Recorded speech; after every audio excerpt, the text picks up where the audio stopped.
প্রতিমা কে করছে? প্রতিমা করছেন বিখ্যাত সনাতন রুদ্রপাল, পদ্মশ্রী সনাতন রুদ্রপাল।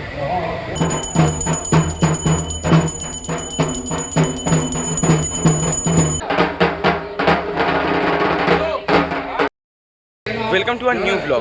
অনেকদিন পরে কিন্তু এই লং ফরম্যাটে ভিডিও নিয়ে চলে এলাম। তার কারণ হচ্ছে আজকে কিন্তু অন্যতম একটা কলকাতার সেরা পুজো, যেটা পুরো পশ্চিমবঙ্গ বা পুরো বিশ্বজুড়ে তাক লাগিয়ে দিয়েছিল সব থেকে বড় দুর্গাপুজো করে। হ্যাঁ, ঠিকই বুঝেছ, দেশপ্রিয় পার্ক। আজ কিন্তু দেশপ্রিয় পার্কের খুঁটি পুজো রয়েছে। এই যে ঢাকের আওয়াজটা পাচ্ছ, আজ কিন্তু তাদের খুঁটি পুজো রয়েছে। ইতিমধ্যেই পুজো শুরু হয়েছে।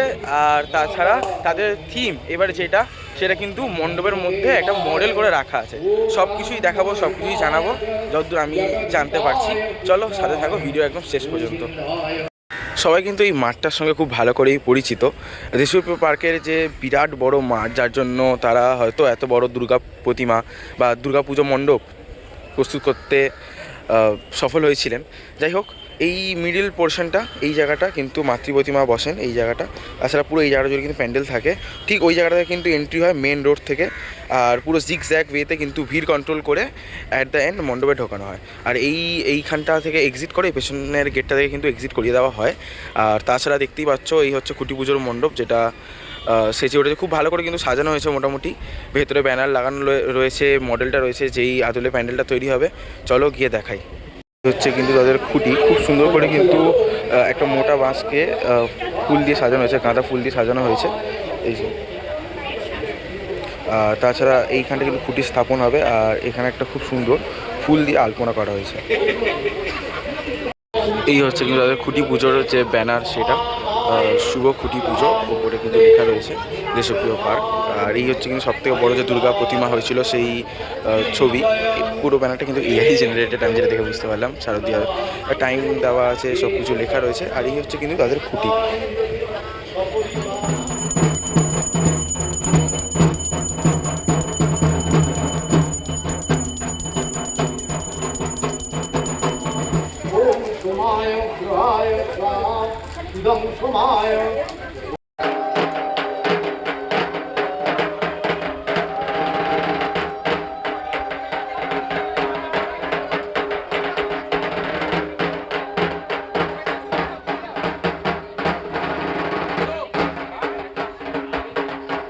ইতিমধ্যেই সম্পন্ন হলো দেশপ্রিয় পার্কের 2026-এর খুঁটি পুজো। 2026-এর দুর্গাপুজোর শুভ সূচনা হলো আজকে খুঁটি পুজোর মাধ্যমে। তো শুরুতেই জিজ্ঞেস করবো, আবার একটা নতুন বছর, নতুন চ্যালেঞ্জ, কীভাবে দেখছো ব্যাপারটা? যারা দুর্গাপুজোর কাজের সঙ্গে যুক্ত, যারা যে সমস্ত শিল্পীরা কাজ করেন, নতুন বলতে প্রত্যেকটা কাজেই চ্যালেঞ্জ আছে। মানে প্রতি মুহূর্তে আমাদের চ্যালেঞ্জ হয়। মানে একরকম প্ল্যান করে রাখি, হঠাৎ করে হিট করা হয়তো সেই প্ল্যানটা বেসতে যায় কোনো কারণে, তখন আবার নতুন কিছু চিন্তাভাবনা করতে হয়। তো যারা এই কাজের সঙ্গে যুক্ত, আমাদের প্রতিটা কাজেই কম বেশি এরকম চ্যালেঞ্জ থাকে। সেই চ্যালেঞ্জটা নিয়েই আমাদেরকে কাজ করতে হয়। এবছর দেশপ্রিয় পার্কে প্রথমে জিজ্ঞেস করবো কী চমক থাকছে বা কী প্যান্ডেল হচ্ছে? দেশপ্রিয় পার্কের 89তম বর্ষ এই বছর। তো আমরা সকলেই জানি যে কলকাতায় যে কটি সাবেকি পুজো এখনও চলছে বা তারা ধারাবাহিকতাটাকে ধরে রেখেছে, তাদের মধ্যে দেশপ্রিয় পার্ক অন্যতম। বরাবরই সাবেকি পুজোর মধ্যে হয়। তো এবছরই আমরা একটা সাবেকি পুজো করতে যাচ্ছি, সাবেকি প্রতিমার সঙ্গে সাবেকি মণ্ডপ। যদি আমরা মূলত এবছর করছি একটা এআই জেনারেটেড একটা ছবি থেকে, যার এআই যেটার নাম দিয়েছে যে গোল্ডেন গেট টু হেভেন। তো আমরা সেই মণ্ডপটাকেই এবার উপস্থাপন করতে চলেছি। মূলত থাইল্যান্ডের এই প্যাগোডা স্টাইলের আদলেই অনেকটা। আর প্রতিমা কে করছে? প্রতিমা করছেন বিখ্যাত সনাতন রুদ্রপাল, পদ্মশ্রী সনাতন রুদ্রপাল। আর প্যান্ডেলের যে আলোকসজ্জার দায়িত্বে থাকছেন, নকশা পরিকল্পনা যিনি করছেন দীনেশ পোদ্দার। আর নন্দীবাবু রয়েছেন। নন্দীবাবু আজকে একটু পারিবারিক কারণে আজকে উপস্থিত হতে পারেন। মূলত গেলবারে যে টিমটা ছিল সেই টিমটাই কাজ করছে। প্রতিমা কবে থেকে কাজ শুরু হচ্ছে? কাজ আমাদের অ্যাকচুয়ালি শুরু হয়ে যাওয়ার কথা ছিল, কিন্তু গেল পুজো আরও আগে পিছনে হওয়ার কথা ছিল। বিশেষ কিছু কারণে ডেটটাকে সরিয়ে আনা হয়েছে। তো একটা পারমিশনের ব্যাপার আছে, সেটা হলেই আমরা মাঝপথ থেকে কাজ শুরু করবো। তা আশা করছি যে আগামী এক সপ্তাহের মধ্যে কাজ শুরু করা যাবে।